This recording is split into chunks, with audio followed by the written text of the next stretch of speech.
कैसे तय होती है रुपए की कीमत? क्या होता है रुपए का घटना और बढ़ना? क्या है फॉरेन एक्सचेंज मार्केट? क्यों डॉलर की है इतनी वैल्यू? अक्सर आप खबरों में पढ़ते होंगे कि आज रुपया इतने पॉइंट से बढ़ गया या आज इतने पॉइंट से घट गया, या डॉलर के मुकाबले रुपया मजबूत हुआ या कमजोर पड़ गया। लेकिन आपके जहन में ये भी सवाल जरूर आते होंगे कि आखिर ये कैसे तय किया जाता है कि रुपए गिर गया है या बढ़ गया है। साथ ही हर करेंसी की वैल्यू को डॉलर से कंपेयर क्यों किया जाता है? आखिरकार दुनिया में तो इतनी करेंसीज हैं, फिर भी डॉलर ही क्यों? तो चलिए आपके इन सवालों के जवाब देते हैं और बताते हैं कि आखिर ये पूरी प्रक्रिया कैसे काम करती है। लेकिन इससे पहले ये समझिए कि फॉरेन एक्सचेंज मार्केट क्या होता है, क्योंकि उसे जाने बिना आप इस प्रक्रिया को समझ नहीं पाएंगे। फॉरेन एक्सचेंज एक अंतर्राष्ट्रीय बाजार है जहां दुनिया भर की मुद्राएं खरीदी और बेची जाती हैं। ये बाजार डिसेंट्रलाइज्ड होता है, यानी कि इस बाजार में किसी एक व्यक्ति के पास पूरी ताकत नहीं होती। यहाँ एक निश्चित रेट पर एक करेंसी के बदले दूसरी करेंसी खरीदी या बेची जाती है। दोनों करेंसी जिस भाव पर खरीदी और बेची जाती है उसे ही एक्सचेंज रेट कहते हैं। यह एक्सचेंज रेट मांग और आपूर्ति यानी डिमांड और सप्लाई के हिसाब से घटता या बढ़ता रहता है। कैसे कमजोर या मजबूत होता है रुपया? इकोनॉमिक्स में बच्चों को डिमांड और सप्लाई का सिद्धांत पढ़ाया जाता है। ये वो सिद्धांत है जिस पर पूरी दुनिया का व्यापार टिका है। इस सिद्धांत के अनुसार जिस चीज की डिमांड जितनी होगी उसकी सप्लाई भी उतनी ही होगी। अब आप ये सोच रहे होंगे कि फिर तो जितनी ज्यादा डिमांड उतनी ही ज्यादा सप्लाई, और जितनी ज्यादा सप्लाई उतना ज्यादा मुनाफा। लेकिन सप्लाई के ज्यादा हो जाने से भी काफी नुकसान होता है। खैर, वो इससे जुड़ा विषय नहीं है। हम यहाँ सिर्फ रुपए के बारे में बात करेंगे। तो रुपए की कीमत भी पूरी तरह डिमांड और सप्लाई पर निर्भर करती है। इस पर एक्सपोर्ट और इंपोर्ट का भी असर पड़ता है। अब वो कैसे? तो वो ऐसे जैसे बाजार में आप पैसे के जरिए सामान खरीद सकते हैं, वैसे ही वैश्विक बाजार में भी ऐसा ही होता है। और इसी पर हर देश की करेंसी का मूल्य टिका होता है। दरअसल हर देश के पास दूसरे देशों की मुद्रा का भंडार होता है, जिससे वे लेन देन यानी एक्सपोर्ट और इंपोर्ट करते हैं। इसे विदेश मुद्रा भंडार कहते हैं। समय समय पर इसके आंकड़े रिजर्व बैंक की तरफ से जारी होते हैं। विदेशी मुद्रा भंडार के घटने और बढ़ने से ही उस देश की मुद्रा पर असर पड़ता है। अमेरिकी डॉलर को वैश्विक करेंसी का रुतबा हासिल है। इसका मतलब है कि निर्यात की जाने वाली ज्यादातर चीजों का मूल्य डॉलर में ही चुकाया जाता है। यही वजह है कि डॉलर के मुकाबले रुपए की कीमत से पता चलता है कि भारतीय मुद्रा मजबूत है या कमजोर। अमेरिकी डॉलर को वैश्विक करेंसी इसलिए भी माना जाता है क्योंकि दुनिया के ज्यादातर देश अंतर्राष्ट्रीय कारोबार में इसी का इस्तेमाल करते हैं। यानी वैश्विक बाजार में जो भी सामान खरीदा या बेचा जाता है उसकी कीमत ज्यादातर डॉलर में ही दी जाती है। ऐसा इसलिए भी क्योंकि डॉलर ज्यादातर देशों में आसानी से स्वीकार्य है। इसलिए अक्सर आप खबरों में पढ़ते हैं कि रुपए की कीमत को घटता या बढ़ता डॉलर के मुकाबले दिखाया जाता है।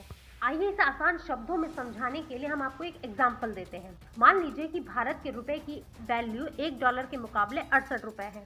यानी अगर आपको कोई चीज खरीदनी है और उसकी कीमत अंतर्राष्ट्रीय बाजार में $1 है, तो भारतीय रुपए के हिसाब से उस चीज के लिए आपको 68 रुपए चुकाने होंगे। अब मान लीजिए कि अमेरिका का कोई व्यक्ति है और उसे भारत से कोई चीज खरीदनी है, लेकिन भारत के बाजार में उस चीज की कीमत 50 रुपए से भी कम है, तो वो व्यक्ति $1 से भी कम में उस चीज को खरीद पाएगा।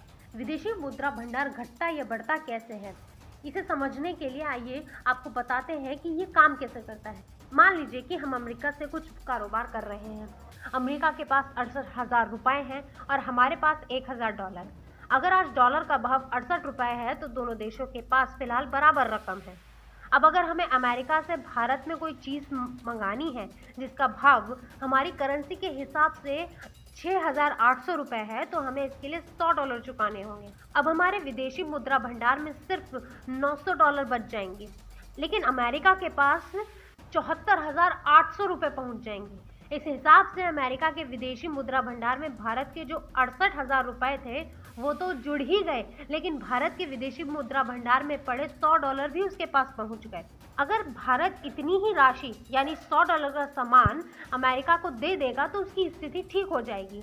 ये स्थिति जब बड़े पैमाने पर होती है तो हमारे विदेशी मुद्रा भंडार में मौजूदा करेंसी में कमजोरी आती है।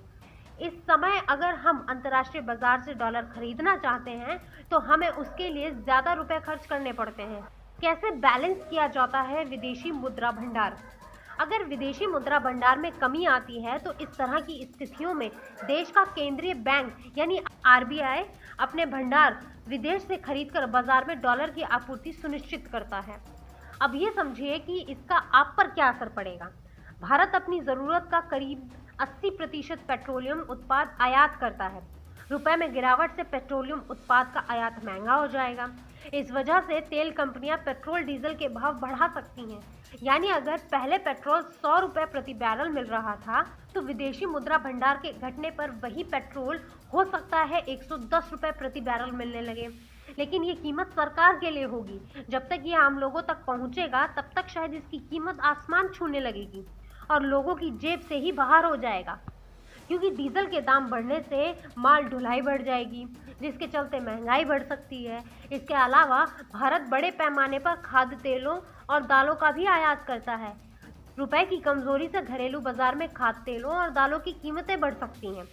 डीजल के दामों का असर ट्रांसपोर्टेशन पर भी पड़ेगा, जिससे और भी ज्यादा दूसरी चीजों के दाम बढ़ सकते हैं। तो ऐसा नहीं है कि विदेशी मुद्रा भंडार के घटने पर सिर्फ पेट्रोल पर ही असर पड़ेगा या किसी एक चीज पर असर पड़ेगा। दरअसल ये सब एक चेन का हिस्सा है। जैसे ही किसी एक चीज पर असर पड़ता है उससे जुड़ी दूसरी चीजों पर भी इसका असर दिखने लगता है। एक अनुमान के मुताबिक डॉलर के भाव में 1 रुपए की वृद्धि से तेल कंपनियों पर 8,000 करोड़ रुपए का बोझ पड़ता है। इससे उन्हें पेट्रोल और डीजल के भाव बढ़ाने पर मजबूर होना पड़ता है। पेट्रोलियम उत्पाद की कीमतों में 10% वृद्धि से महंगाई करीब 0.8% बढ़ जाती है। इसका सीधा असर खाने पीने और परिवहन लागत पर पड़ता है। डॉलर के मुकाबले रुपए की कीमत कैसे तय होती है? किसी भी देश की करेंसी की कीमत अर्थव्यवस्था के बेसिक सिद्धांत डिमांड और सप्लाई पर आधारित होती है। यह हम आपको पहले भी बता चुके हैं। फॉरेन एक्सचेंज मार्केट में जिस करेंसी की डिमांड ज़्यादा होगी उसकी कीमत भी ज़्यादा होगी। जिस करेंसी की डिमांड कम होगी उसकी कीमत भी कम होगी। ये पूरी तरह से ऑटोमेटेड है। सरकारें करेंसी के रेट को सीधे प्रभावित नहीं कर सकती हैं।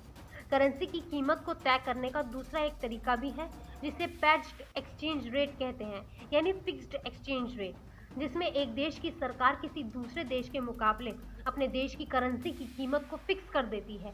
यह आमतौर पर व्यापार बढ़ाने और महंगाई को नियंत्रित करने के लिए किया जाता है। उदाहरण के तौर पर नेपाल ने भारत के साथ फिक्स्ड पैग एक्सचेंज रेट अपनाया है। इसलिए एक भारतीय रुपए की कीमत नेपाल में 1.6 नेपाली रुपया होती है। नेपाल के अलावा मिडिल ईस्ट के कई देशों ने भी फिक्स्ड एक्सचेंज रेट अपनाया है। करेंसी का डिवैल्यूएशन और डेप्रिसिएशन क्या होता है? करेंसी का समय समय पर डिवैल्यूएशन और डेप्रिसिएशन भी होता है। करेंसी का डेप्रिसिएशन तब होता है जब फ्लोटिंग एक्सचेंज रेट पर करेंसी की कीमत घटती है। करेंसी का डिवैल्यूएशन तब होता है जब कोई देश जानबूझकर अपने देश की करेंसी की कीमत को घटाता है।